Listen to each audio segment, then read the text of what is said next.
YouTube, what's good with y'all, man? It's your boy Goatmeal. I'm back with another video. It is review time, as in this video y'all know I will be giving my review to 2093, the newest Yeat album, and immediately after I will be doing my 1 year later on his album Afterlife that dropped exactly a year ago. So yeah, this weekend's probably going to be filled with a lot of Yeat content. Make sure you guys like, comment, subscribe, and yeah, let's go ahead and get into it. Rising onto the scene heavily in 2021, Yeat really had a lot of buzz coming into his rap career very heavily. His 4L tape included hits such as Sorry About That, Off the Lot, and Money Twerk. These began to start hitting on TikTok and gain him some traction. Later that year, he came out with, I guess you could say, a bigger debut with this album Up To Me, in which I think is his best work up to date, rating it a 9.2 out of 10. And even though my ratings for Yeat kind of decreased over the years, I still heavily enjoy his music and know he can bring those bangers whenever he wants to. And that leads us to his newest album, 2093. During the rollout of this album, Yeat kind of previewed that this album would be futuristic. His own personal label, Lifestyle Corporation, in which some of his well-known producers are assigned to this label, such as Benny X and Tragic, as well as his manager Zach Bia. They would post these kind of cryptic videos that kind of signal how the future would be, and just kind of captures the vibe of like an old movie telling about the future and how aliens are going to take over. And after hearing this album, we really shouldn't be that surprised that it sounds like this, considering all the messages and hints leading up to it. On the first two songs, Psycho CEO and Power Trip, they're different. They're different from the usual Yeat production that we would hear, but they have this kind of roaring feel to them, kind of an evil feel.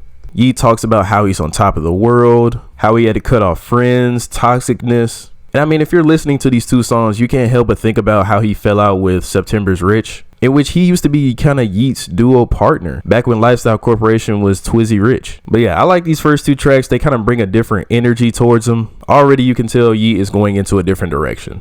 On the third track, Breathe, this track made me laugh at first. I couldn't take it serious, not even with the whole regular show sample, but it's just the fact that 2-3 years ago, we would have never guessed that Yeat would make something like this. But as I've gone back to it, I'm not gonna lie, it's kind of grown on me. It's just kind of a fun, up-tempo banger. Not really meant to be taken that serious. You can definitely tell that this one is going to be used on TikTok a lot, and probably tons of radio stations. Moving on to the fourth track, More, it's kind of a miss for me, really dry, except for his ad-libs. I feel like Yeat's ad-libs are probably the strongest part of his game. It just seems like something he's perfected, and it kind of just reels you in into each song. Bought the Earth is an absolute banger in my opinion. I think it's one of the best songs on the album. You cannot tell me this doesn't sound like a Future-influenced track. Everything from the subtle high pitches and vocals with the auto-tune, the cadence he brings on this, even the beat. Everything about this just kind of screams Future in my opinion. I've been saying for a long time that Yeat's biggest comparison is probably a Baby Future, and it's starting to show light on this album. I know a lot of people like No Change, but in my opinion, it's okay at best. It kind of goes on too long in my opinion, and really isn't the high energy Yeat that I was looking for. You Should Know is a track I've been going back to. It really kind of captures that futuristic hit he was going for, and has some distortion to it as well. Ad-libs were on point, the effects were on point. I didn't mind Yeat's flow. I kind of like this track.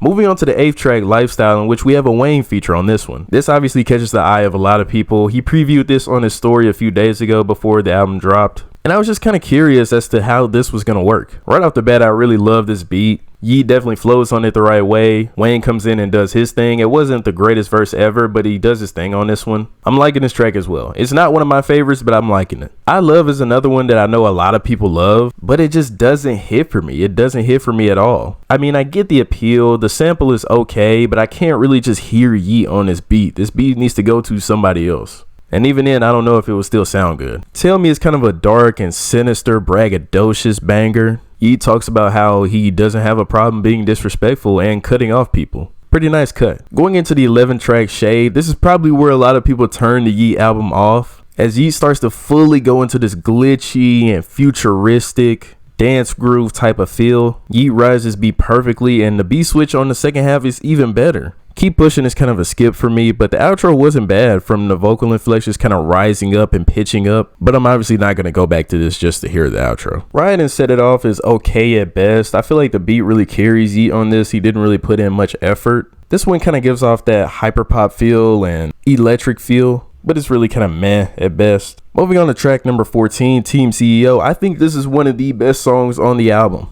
This beat is strong, it's colorful, his ad-libs are hitting perfect, the hook is pretty catchy. Yeat doesn't really have any dry points on this one. All around, one of my favorites. The The song 2093 is a skip for me. It's kind of flat outside of the hook, which is okay and kind of catchy, I guess, but this one is really flat for me.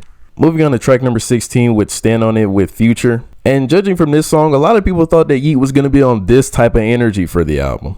I like this track. I guess you could say it's the Yeat that we quote unquote know. For some reason, Future's verse on this isn't mixed very well and kind of sounds muffled. But other than that, I really enjoy this track. Familiar is probably the worst song on this for me. It's just really dry and just had nothing to it. I know it's probably a hot take, but there's just nothing really interesting about this track. Mr. In Between It kind of started off but the beat switch on this thing was magnificent. I loved it, and I was just thinking to myself, where is this energy on the rest of the album? Following with the 19th, 20th, and 21st track, they don't really do anything for me. They're just kind of skips, don't really grab my attention. And then we close out with the outro 1093, which is definitely more futuristic than what I remember. It has this kind of mesmerizing feel to it and seems like an appropriate closer for this album. I don't like how it just kind of abruptly ends. I would have preferred it to kind of fade out, but hey, I'm not the artist, engineer, or producer in this situation, so what do I know? Wrapping up this review, I had a lot of pros and cons, and which I think the biggest problem with this album was probably inconsistency for me.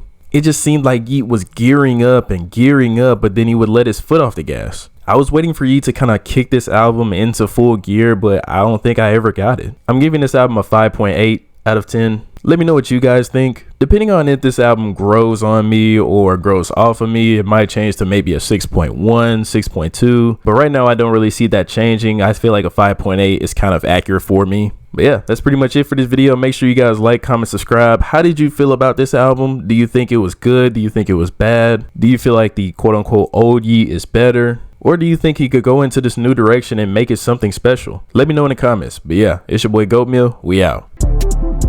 Comfort all my problems. And if I said it that many, you know that forever I got you. Speeding down the highway, run up, go. And I fire that shit up and I pass it up, cause you know that my shot time. I'm enjoying this cycle, cause this shit on me. I put some VVS all on my teeth, cause I feel like I'm weak.